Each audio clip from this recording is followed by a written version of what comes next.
Hello there, my stamping friends. Susan here with sketch number 39 for you today. We're going to be using the Let's Go Fishing DSP for the project today, and I'm going with the Pebbled Path color. I'm using this textured pattern instead of the fishy patterns, but we'll use fishies for embellishments. The DSP panel is cut down as shown here, and then the cardstock, I cut it in half and used the large section for a background and the 3 smaller sections to mount the DSP on. You can see that I embossed the larger section with the 3D Basics embossing folder.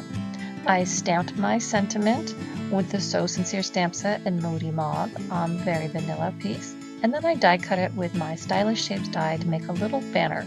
If you notice the banner, I didn't cut both ends as a banner, and you'll see why when I put the project together. Here are all the prepared parts and pieces for this project. Remember, you can get the detailed cutting instructions with my mini tutorial subscription email. Use the link below to sign up today. Start by folding your base card in half and give it a good crease with your bone folder. Then we're going to front the card with our textured panel of cardstock. Here we go. Then we're going to adhere the 3 pieces of DSP to 3 pieces of mounting cardstock. Just use the liquid adhesive and line those up. Now we're going to put those 3 panels on the front. You can see I started with the center panel, then I added the one to the left. Next, I add the sentiment tag, and you can see that end of the banner that I didn't cut as a banner.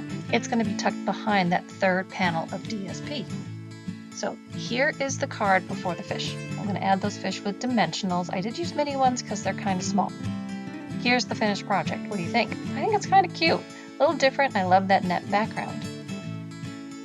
If you like the project, guys, click that like button or leave me a comment, let me know.